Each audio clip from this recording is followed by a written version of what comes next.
Welcome. This is Radio Pras.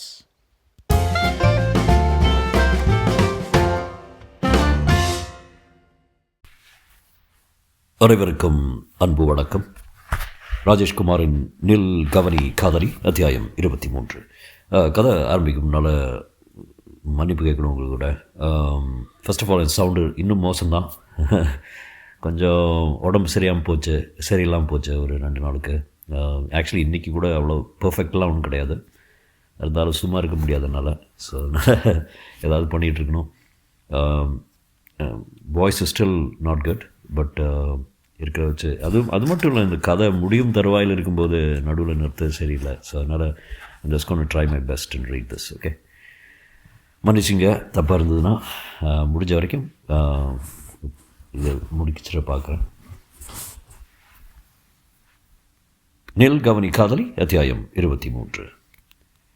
Inspector Kannapiran சொன்னதை கேட்டு தீனதயாளனும் ஈஸ்வரமூர்த்தியும் அதிர்ந்து போய் நிமிர்ந்தார்கள். தீனதயாளன் படபடத்தான். இன்ஸ்பெக்டர், என்ன சொல்றீங்க? நம்பூதிரிகள் ஒரு ஆயுதத்தால் கொலை செய்யப்பட்டார். ஆமாம், ஆனால் அந்த ஆயுதம் நீங்கள் நினைக்கிற மாதிரி கத்தியோ துப்பாக்கியோ கிடையாது. பின்ன அது ஒரு ரசாயன ஆயுதம். இன்ஸ்பெக்டர், நீங்கள் சொல்கிறது எனக்கு புரியல. புரியும்படியாகவே சொல்கிறேன் மிஸ்டர் தீனதயாளன். க்ளோஸ்டர்டியம் பொட்டூலினியம் என்ற வார்த்தையை புத்தகங்களில் படித்ததோ இல்லை யாராவது சொல்லியோ கேட்டிருக்கீங்களா? இல்லை, அது ஒரு விஷ பாக்டீரியா. 1 கிராம் அளவுள்ள அந்த பாக்டீரியாவை குடிக்கும் தண்ணீர்லையோ பாலிலையோ ஒருவருக்கு கலந்து கொடுத்து விட்டால் போதும்.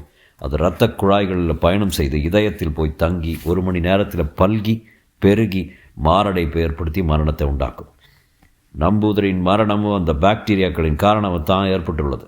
இதை பிரேத பரிசோதனை அறிக்கையில் மருத்துவர்கள் ஆணித்தரமாக சொல்லிடலாங்க. நம்பூதிரிகளுக்கு வேண்டாதவங்க யாரோ அவர் குடித்த பானத்தில் அந்த பாக்டீரியாக்களை கலந்துருக்கலாம். அவங்க யாராக இருக்கலாங்கிறத நீங்கள் தான் சொல்லணும். தீனதயாளின் முகத்தில் திகில் பரவி இருக்க அவர் இன்ஸ்பெக்டரை ஏறிட்டார். சார், நீங்கள் சொல்கிற விஷயம் எங்களுக்கு ரொம்ப ஆச்சரியமாக இருக்குது. இந்த பங்களாவில் எங்களை தவிர வேறு யாரும் கிடையாது. வேலைக்காரங்களும் இல்லை, சமையலுக்கு ஆள் இல்லை. சாப்பிட என்ன பண்ணுவீங்க? இது நாங்கள் தற்காலிகமாக தங்கிக்கிற விடுதி தான். பக்கத்தில் இருக்கிற ஹோட்டலுக்கு ஃபோன் பண்ணால் உணவு வகைகளை கொண்டு வந்து கொடுத்துருவாங்க. ஆனால் இன்றைக்கி காலையில் இருந்தே நம்பூதிரி எதுவுமே சாப்பிடல. ஏதோ விரதம்னு சொன்னார். அவர் குடித்த தண்ணி ஏது? அதோ அந்த எவர்சில்வர் சொம்பில் இருக்கிற தண்ணி தான். நம்பூதிரியை பார்க்க வெளியிலிருந்து யாராவது வந்தாங்களா? வரல. மிஸ்டர் தீனதயாளன், நம்பூதிரியின் கொலை சாதாரண முறையில் நடந்த கொலை இல்லை. அவரை கொல்ல பயன்படுத்திய விஷ பாக்டீரியா சர்வதேச அளவில் தடை செய்யப்பட்ட ரசாயன ஆயுதம். அது சர்வ சாதாரணமாக உங்கள் பங்களா வரைக்கும் வந்து நம்பூதிரி உயிரை குடிச்சிருக்கு. இது எப்படிங்கிறது நீங்கள் தான் சொல்ல வேண்டும். இன்ஸ்பெக்டர் கண்ணபுரான் சொல்லி கொண்டிருக்கும் போதே அவருடைய பாக்கெட்டில் இடம் பிடித்திருந்த செல்ஃபோன் இனிய ஓசையை வெளியிட்டது.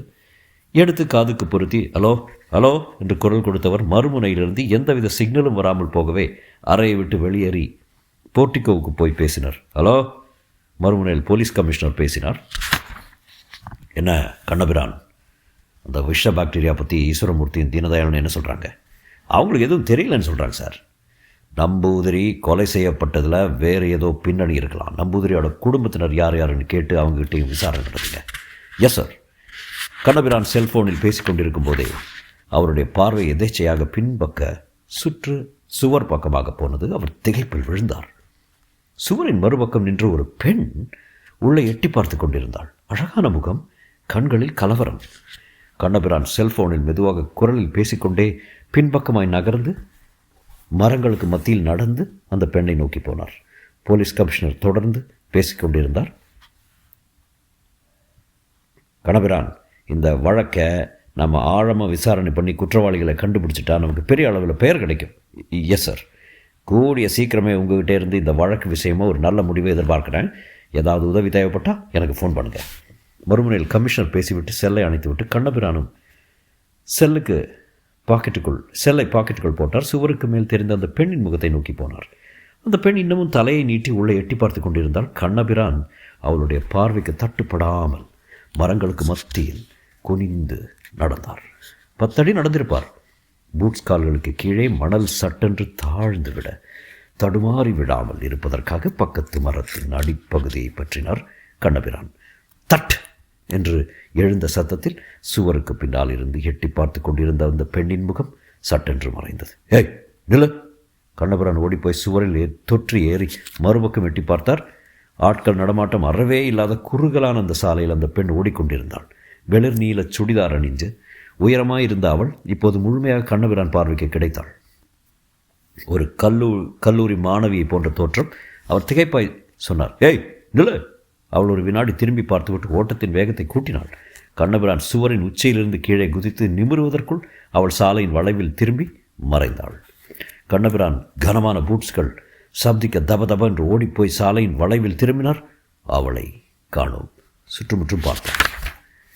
கொஞ்சம் தள்ளி ஒரு தேநீர் கடையும் ஆட்டோ நிறுத்தமும் தெரிந்தது. ஒரே ஒரு ஆட்டோ மட்டும் நின்றிருக்க ஓட்டுநர் உள்ளே படுத்தபடி தினத்தந்தி படித்துக் கொண்டிருந்தார். கடையில் 2 பேர் நாயர் கொடுக்க போடும் டீக்காக காத்திருந்தனர். கண்ணபிரான் ஆட்டோவை நெருங்க ஓட்டுநர் பதறை அடித்துக் கொண்டு எழுந்து உட்கார்ந்தார். சார், இந்த பக்கம் இப்போ ஒரு பொண்ணு போனால, நீ பார்த்தியா? பொண்ணா? நீல நிற சுடிதாரில் பார்க்க கல்லூரியில் படிக்கிறவன் பொண்ணு மாதிரில? நான் பார்க்கலையே சார், பத்திரிக்கை படிச்சுட்டு இருந்தாலும் கவனிக்க முடியல சார். ஓட்டுநர் சொல்லி கொண்டிருக்கும் போதே தேநீர் கடையிலிருந்து நின்றிருந்த ஆள் சொன்னார், நான் பார்த்தேன் சார். வேகமாக ஓடி வந்து அந்த பொண்ணு இங்கே நிறுத்தியிருந்த ஒரு மஃபட்டை எடுத்துகிட்டு பக்கத்து பாதை வழியே போயிடுச்சு சார். நீல சுடிதார் பொண்ணு தானே? ஆமாம் சார். கண்ணபிரான் ஆட்டோவில் ஏறி உட்கார்ந்தார். டிரைவர், வண்டி எடு. உன்னால் எவ்வளோ வேகம் போக முடியுமோ அவ்வளோ வேகமாக போ. அந்த பொண்ணு தப்பிச்சு விடக்கூடாது. ஆட்டோ இறக்கை இல்லாத விமானமாய் மாறி படுவேகமாக பறந்தது. 5 நிமிடம் பயணம் செய்வதற்குள் நீல நிற சுடிதார் அணிந்த பெண் 100 மீட்டர் தொலைவில் மஃபெட்டில் போவது தெரிந்தது. டிரைவர், அந்த பொண்ணு தான். பிடிச்சலாம் சார். அவள் பக்கத்தில் போயிடாத. நான் பின்தொடர்ந்து வர்றது அவளுக்கு தெரியக்கூடாது. நமக்கு அவளுக்கு இதே தூரம் இருக்கட்டும். அதே தூரத்தில் அதே நேரத்தில் அவளை நம்ம கோட்டை விட்டுறக்கூடாது. இனி அவள் தப்ப முடியாது சார் சொன்ன ஓட்டுநர் கேட்டார். திருட்டு வழக்கா சார்? ஆமாம், பார்க்குறதுக்கு பொண்ணு ஜோதிகா மாதிரி ஜோராக இருக்குது சார். ஏன் தான் புத்தி தப்பாக போகுதோ? நீ வீணாக பேசிட்டு அவளை கோட்டை விடுறாத. கண்ணபிரான் சொல்லி கொண்டிருக்கும்போது வேகமாய் போய்கொண்டிருந்த ஆட்டோ சட்டென்று வேகம் குறைந்து மூச்சு திணறியது. பிறகு படிப்படியாக வேகம் இழந்து சாலையோரமாய் ஒதுங்கி நின்றது. டிரைவர், என்ன மன்னிச்சிங்க சார், பெட்ரோல் தெரிஞ்சிச்சுன்னு நினைக்கிறேன். சரியா போச்சு போ. கண்ணபிரான் ஆட்டோ விட்டு இறங்கி நேர்சாலையில் தூரத்தில் போய்கொண்டிருந்த அந்த மொபட்டை பார்த்தார். அவள் யார்? தப்பித்து போயிடுவாளோ? சார், வேறு ஆட்டோ பிடிச்சி கொடுக்குமா? சீக்கிரம் ஏதாவது பண்ணு. ஓட்டுநர் சாலையின் மையத்துக்கு போய் நின்று அறக்க பறக்க அரை நிமிடம் பார்த்து பயணியோடு வந்த ஒரு ஆட்டோவை நிறுத்தினார். பயணியிடம் பேசினார், விவரத்தை சொன்னார். உங்களுக்கு வேறு ஆட்டோவை ஏற்பாடு பண்ணி தரேன் சார், இறங்குங்க ப்ளீஸ். பயணியின் நிலைமையை புரிந்து கொண்டு ஆட்டோவிலிருந்து இறங்க இன்ஸ்பெக்டர் கண்ணபிரான் அந்த ஆட்டோவில் ஏறிக்கொண்டார். ஆட்டோ குலுங்கி புறப்பட்டது. டிரைவர், அந்த மொபட்டை பின்தொடர்ந்து போ. எந்த மொபட்டு சார்? கண்ணபிரான் நிமிர்ந்து பார்த்தார். மொபட்டும் அந்த பெண்ணும் பார்வையிலிருந்து அடியோடு மறைந்து விட்டது. புரிந்தது. அவர் பதற்றமானார். தொடரும்.